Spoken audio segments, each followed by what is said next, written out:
વડોદરામાં બે બુટલેગરો વચ્ચે ખેલાયો છે ખૂની ખેલ અને જૂની અદાવતમાં બે બુટલેગરો વચ્ચે બબાલ થઈ તો વડોદરાના મકરપુરામાં બુટલેગરોએ જીવલેણ હુમલો કર્યો। નારાયણનગરમાં બે બુટલેગરો વચ્ચે માથાકૂટ સર્જાઈ હતી। છરીના ઘા મારતા એકની હાલત નાજુક, જ્યારે મકરપુરા પોલીસ સ્ટેશનમાં બુટલેગર હરિઓમ રાજપૂત વિરુદ્ધ પ્રોહિબિશનનો ગુનો દાખલ થયો હતો। ગુનાની અદાવત રાખી ગઈકાલે રાત્રે બુટલેગર જતીન રાઠવા અને હરિઓમ રાજપૂત વચ્ચે મારામારી થઈ હતી। મારામારીમાં જતીન રાઠવાએ હરિઓમ રાજપૂતને ઉપરા છાપરી ચાકુના ઘા માર્યા। પેટ અને ગળાના ભાગે ચાકુના ઘા વાગતા હરિઓમ રાજપૂત ઢળી પડ્યો હતો। જતીન રાજપૂતને પણ માર મારવામાં આવ્યો તો ઘટનાના પગલે પોલીસના ઉચ્ચ અધિકારીઓ ઘટનાસ્થળ પર દોડી આવ્યા હતા।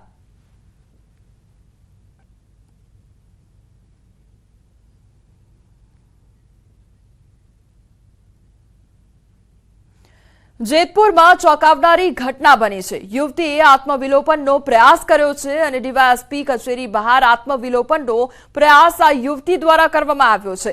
ઝેરી પીણું પીને આત્મવિલોપનનો પ્રયાસ કરવામાં આવ્યો હતો। યુવતીની દુષ્કર્મની ફરિયાદ ન નોંધતા હોવાનો આક્ષેપ કરવામાં આવ્યો છે। જેતપુર, વીરપુર, જૂનાગઢ પોલીસ ધક્કા ખવડાવતી હોવાનો આક્ષેપ પણ કરવામાં આવ્યો છે તો પોલીસ આરોપીને છાવરતી હોવાનો આક્ષેપ કરવામાં આવ્યો છે। પોલીસ તરફથી ન્યાય નહીં મળતા આત્મવિલોપનનો પ્રયાસ આ યુવતી દ્વારા કરવામાં આવ્યો છે। સુરત રેલવે સ્ટેશન પર યુવકે હંગામો મચાવી દીધો અને ટ્રેન પર ચડી યુવકે હંગામો કર્યો। બચાવવા જતા ઇલેક્ટ્રિક વાયર પકડવા જતા રેલવે પોલીસે યુવકનો જીવ બચાવ્યો હતો। યુવકે હંગામો કરતા 7 ટ્રેન મોડી પડી અને ઇલેક્ટ્રિક સપ્લાય બંધ કરતા ટ્રેનો બંધ કરવામાં આવી હતી।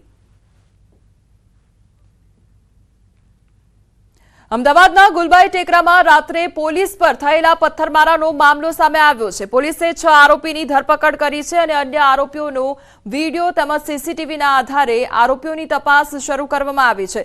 લગ્નમાં ડીજે વગાડવા મુદ્દે પોલીસે બંધ કરવાનું કહેતા માથાકૂટ થઈ હતી। ત્યારબાદ ટોળા દ્વારા પોલીસ પર પથ્થરમારો કરવામાં આવ્યો હતો।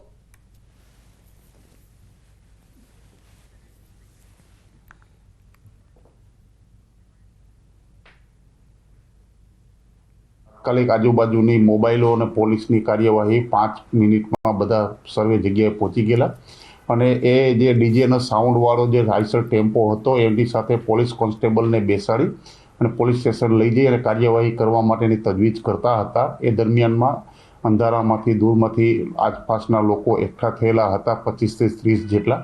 એમને પોલીસ ઉપર જે ઈંટો અને પથ્થરોના ઘા કરેલ હતા, જેના ભાગરૂપે આ નરવતસિંહને ગાલના ડાબી બાજુના ભાગે તેમજ કપાળમાં ભાગે પથ્થરો વાગતા સાદી ઈજા થયેલી છે।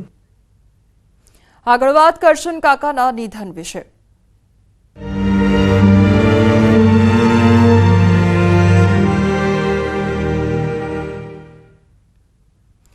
મહેસાણાના કડીના ધારાસભ્ય કરશનભાઈ સોલંકીનું નિધન થયું છે અને કરશનભાઈના નિધન બાદ પ્રધાનમંત્રી મોદીએ એક્સ પોસ્ટ પર શ્રદ્ધાંજલિ પાઠવી છે।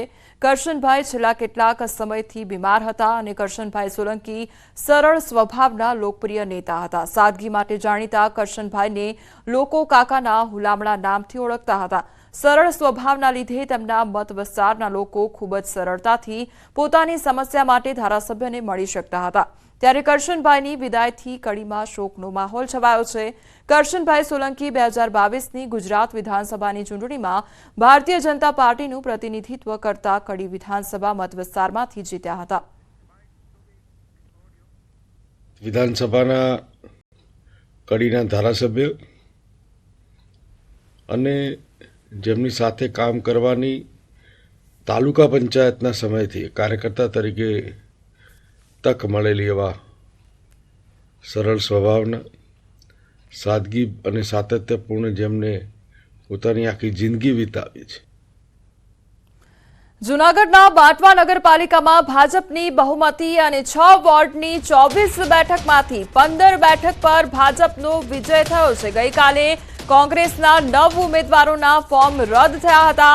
આજે કોંગ્રેસના વધુ 6 ઉમેદવારોએ ફોર્મ પરત ખેંચી લીધા છે। હવે બાંટવામાં 9 બેઠકો પર ચૂંટણી યોજાશે અને સ્થાનિક સ્વરાજની ચૂંટણી કોંગ્રેસમાં ભંગાણ થવાનું યથાવત જોવા મળ્યું છે।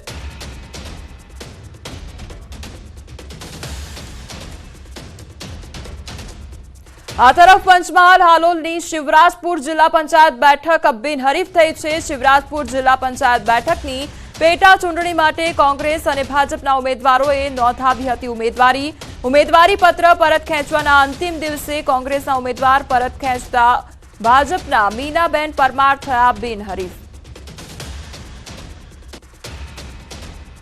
માનનીય ધારાસભ્ય તેજસ્વી પરમારના માર્ગદર્શન હેઠળ વિકાસ ચાલી રહ્યો છે, જેની અંદર બેને કોંગ્રેસના ઉમેદવારે પણ સમર્થન કર્યું અને એમના સમર્થનની અંદર ફોર્મ પાછું ખેંચીને આજે એ શિવરાજપુર જિલ્લા પંચાયત ભારતીય જનતા પાર્ટીની બિનહરીફ થવા જઈ રહી છે, બિનહરીફ થઈ ગઈ છે. ચૂંટણીના ફોર્મ ચકાસણીના અંતિમ દિવસે ઉમેદવારોનું ચિત્ર સ્પષ્ટ થયું છે અને ઝાલોદ નગરપાલિકા ચૂંટણી માટે 28 બેઠકો માટે 162 ફોર્મમાંથી 129 ફોર્મ માન્ય જ્યારે 33 ફોર્મ રદ થયા છે.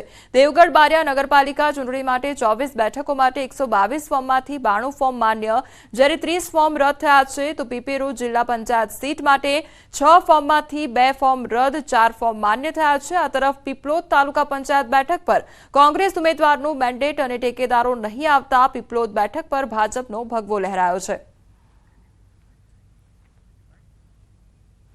યુસીસી મુદ્દે રાજ્ય સરકારે રચેલી કમિટીને લઈ રાજકોટ ધારાસભ્ય દર્શિતા શાહે આનંદ વ્યક્ત કર્યો છે. તેમણે કહ્યું છે કે યુસીસી લાગુ થવાથી તમામ નાગરિકોને સમાન હક અને કાયદો લાગુ પડશે. ઉત્તરાખંડ પછી ગુજરાત સમગ્ર રાષ્ટ્રમાં બીજું રાજ્ય એવું છે કે જે ટૂંક સમયમાં યુસીસીનો નિર્ણય લાગુ કરશે. ખૂબ આનંદની વાત છે કે યુસીસીના નિર્ણય લાગુ કરવાથી તમામ નાગરિકોને સમાન હક અને સમાન અધિકાર મળી રહેશે. લાલ મરચાએ આ વખતે ખેડૂતોને રડાવ્યા છે. મરચા વાવતા ખેડૂતો માટે માઠા સમાચાર સામે આવ્યા છે, કારણ કે છેલ્લા 5 વર્ષની સરખામણીએ લાલ મરચાના આ વર્ષે સૌથી નીચા ભાવ ખેડૂતોને મળી રહ્યા છે. તો આ વર્ષે મરચાના 1100 રૂપિયાથી લઈને 2600 સુધીના ભાવ મળી રહ્યા છે.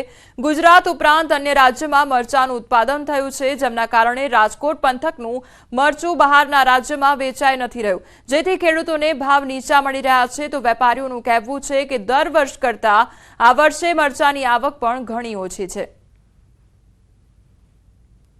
મરચાના ભાવ ગયા વર્ષ કરતા ઘણા નીચા છે.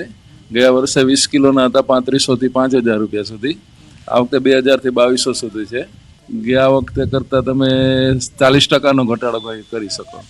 મરચું ઘણું વાવ્યું હતું પણ ભાવ પૂરતો મળતો નથી, એટલે અમારે મજૂરીના એમાંથી નીકળતા નથી. બહુ મહેનત કરવી પડે ત્યારે મરચું થાય છે. રાજકોટ પંથકમાં મરચા વાવતા ખેડૂતોની હાલત ખરાબ થઈ ગઈ છે. આ મરચું લાલ મરચું છે તે ખેડૂતોને અત્યારે તીખું લાગી રહ્યું છે, કેમ કે ગયા વર્ષ કરતાં જે ભાવ છે તેમાં આશરે 40% જેટલો ઘટાડો આવ્યો છે. ગયા વર્ષે જે ભાવ મળતા હતા તે નીચામાં 1500 રૂપિયા જેટલા મળતા હતા, જે ઉચ્ચમાં 3800 રૂપિયા સુધી મળતા હતા. એ જ ભાવ આ વર્ષે ક્યાંક 1100 રૂપિયા જે છે એ નીચામાં મળી રહ્યા છે, જ્યારે ઊંચામાં 2400 રૂપિયા જેટલા ભાવ મળી રહ્યા છે. એટલે કે કહી શકાય કે જે તનતોડ મહેનત કરીને વાવેલું આ મરચું છે તે ક્યાંક ને ક્યાંક ખેડૂતોને તીખું લાગી રહ્યું છે. તેમના 40% જેટલા ભાવ નીચે આવી રહ્યા છે. ગયા વર્ષે આ જ મરચાનો પટ છે તે આખો ભરાયેલો જોવા મળતો હતો, પરંતુ અત્યારે જે છે આ મરચાનો પટ ખાલી જોવા મળી રહ્યો છે. આવક પણ ઘટી છે. બીજી તરફ ખેડૂતોની જે છે એ ખેડૂતોની આર્થિક આવક ઘટી છે, બીજી તરફ મરચાની પણ આવક ઘટી છે. એટલે ક્યાંક ને ક્યાંક ખેડૂતોમાં પણ નિરાશા જોવા મળી રહી છે. જોકે આજે આગામી સમયમાં આ ભાવની સ્થિતિ કેવી છે તે પણ જોવાનું રહ્યું. હાર્દિક જોશી, ન્યૂઝ 18 ગુજરાતી, રાજકોટ. ઉપલેટાના પાટણવાવ રોડ પર ભાદર નદીના કાંઠે આવેલ નગરપાલિકા સંચાલિત એનિમલ હોસ્ટેલ પાસેના કેરીના બાગમાંથી દીપડો પાંજરે પુરાયો અને કમલભાઈ મનસુખભાઈ દોશીના કેરીના બાગમાં રહેતા ધવલ મોરી નામના માલધારીએ ગતરોજ દીપડાને જોતા ફોરેસ્ટ વિભાગને જાણ કરી હતી. ફોરેસ્ટ વિભાગની ટીમ ઘટનાસ્થળે પહોંચી તપાસ હાથ ધરી હતી, જેમાં ગત મોડી રાત્રે મારણ કરવા આવનાર દીપડો આખરે પાંજરે પુરાતા આસપાસના વિસ્તારના ખેડૂતો અને માલધારીઓએ રાહતનો શ્વાસ લીધો હતો. ઉલ્લેખનીય છે કે માત્ર 5 દિવસ પહેલા પણ એનિમલ હોસ્ટેલ પાસેથી એક દીપડો પાંજરે પુરાયો હતો, જેમાં ફોરેસ્ટ વિભાગની ત્વરિત કામગીરીને લઈને ખેડૂતો અને માલધારીઓએ ફોરેસ્ટ તંત્રનો આભાર માન્યો છે.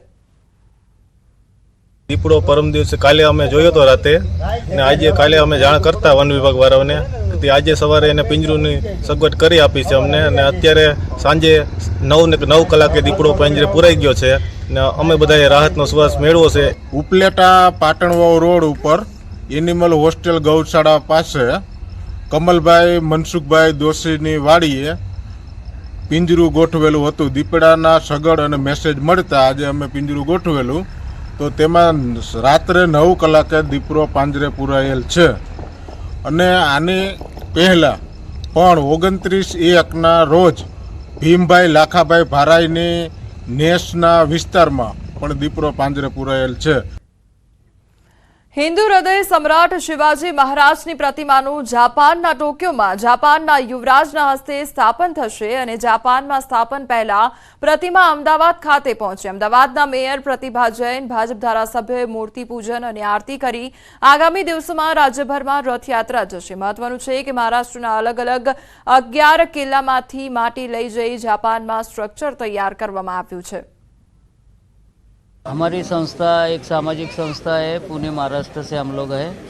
अभी इसका जो इंडो जापान जो शिव स्वराज रथ यात्रा जो चल रही है, इसकी जो शुरुआत है पूना से हुई थी. सातारा में छत्रपति शिवाजी महाराज जी के वंशज है उदयन राजे जी भोसले, इन्होंने इसको हरी झंडी देख के इसको प्रस्थान किया था. हिंदू साम्राज्यना स्थापना करनार आदरणीय छत्रपति शिवाजी महाराजनी प्रतिमा जापाનમાં પ્રસ્થાપિત થવાની છે. આ સ્ટીલની પ્રતિમા છે ને જાપાનના ધરતીકંપવાળા વાતાવરણને અનુરૂપ સ્ટીલની પ્રતિમાઓ પર ફાઇબર ચડાઈ અને આખા દેશમાં પરિભ્રમણ કરીને દેશના બધા જ મોટા રાજ્યોમાં શહેરોમાં ફરીને આજે અમદાવાદ આવી રહી છે. આપણા માટે ગૌરવની વાત છે. સમાચારોમાં આગળ વધીએ તે પહેલા રોકાઈશું એક બ્રેક માટે.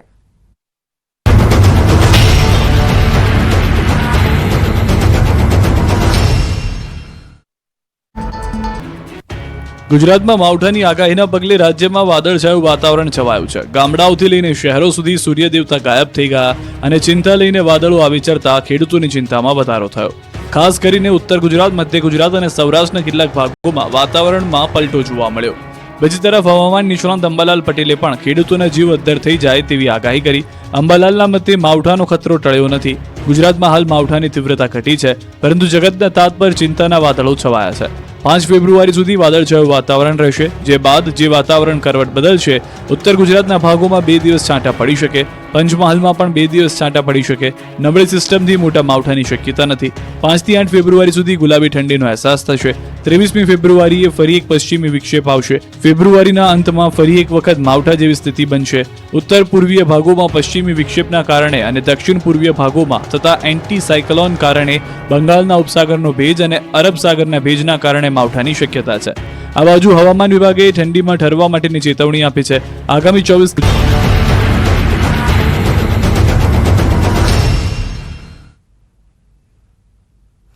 બ્રેક બાદ આપનું સ્વાગત છે. સમાચારમાં આગળ વધીએ તો કામરેજ ગામે વગર વરસાદે રસ્તા પર પાણી ભરાઈ ગયું છે. કામરેજના વોર્ડ નંબર 17ના રસ્તા ઉપર ગટરિયા પાણી ભરાયા છે. ગટર લાઇન બ્લોક થઈ જતા આ સમસ્યા સર્જાઈ છે. વિદ્યાર્થીઓ, રાહદારીઓ અને વાહન ચાલકો ગટરના પાણીમાં ચાલવા માટે મજબૂર બન્યા છે. બીજી તરફ સ્થાનિકોને રોગચાળો ફાટી નીકળવાનો ભય સતાવી રહ્યો છે. રજૂઆત કરવા છતાં કામરેજ ગ્રામ પંચાયત દ્વારા કામગીરી કરવામાં આવી નથી. ટૂંક સમયમાં કામગીરી નહીં થાય તો સ્થાનિકો ગ્રામ પંચાયત પર જઈને હલ્લાબોલ પણ કરશે.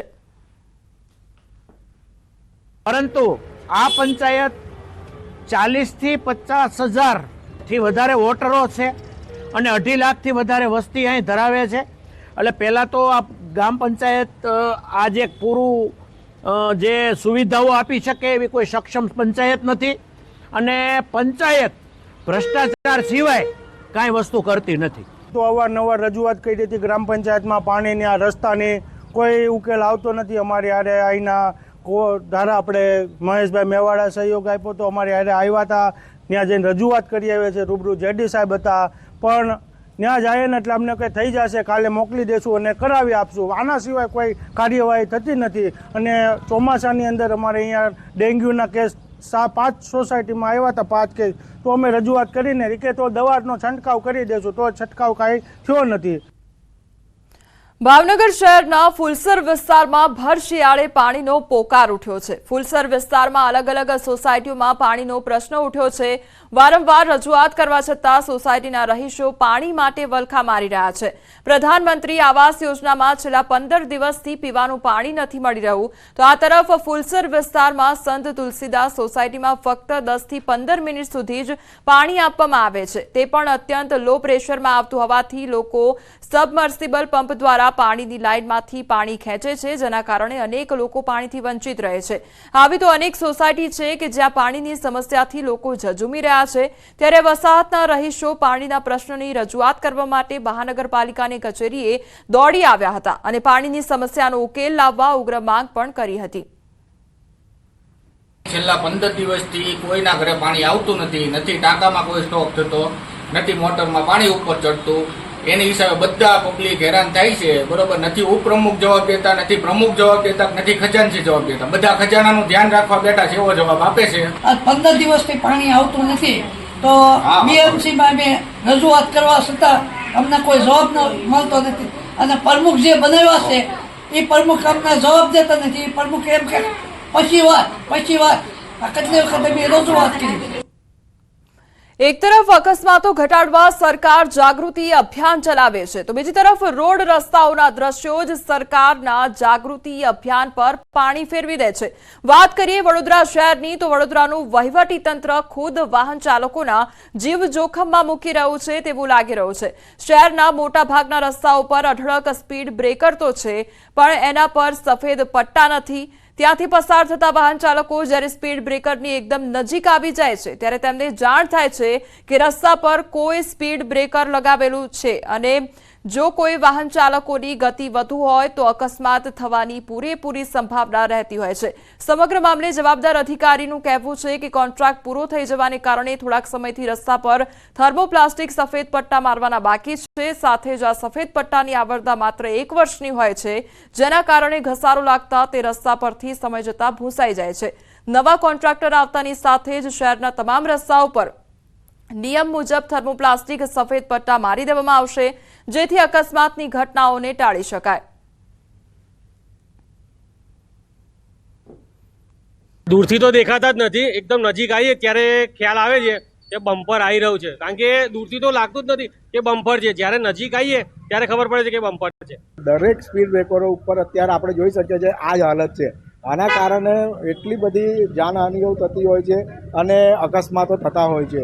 આજે ટ્રાફિક સપ્તાહની જે વાતો મોટી વાતો કરે છે, પણ એ ખાલી માત્ર ને માત્ર લોકો પાસે વસૂલી કરવાની વસ્તુઓ છે.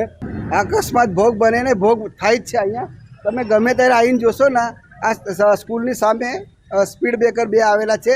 અહીંની જ વાત નહીં, પણ અમે તો એવું કહીએ છીએ આખા વડોદરામાં કોઈ પણ સ્પીડ બ્રેકર પર પટ્ટા મારેલા દેખાય નહીં. કેમ કે આ કોન્ટ્રાક્ટરો છે ખાલી મલાઈ ખાવામાં જ વ્યસ્ત હોય છે અને પ્રજાના હિતમાં એ લોકો ગમે તે કશું કામ કરવા તૈયાર નથી. નથી અકસ્માત થવાની ભય સંકેત રહે છે, પટ્ટા મારવા જોઈએ.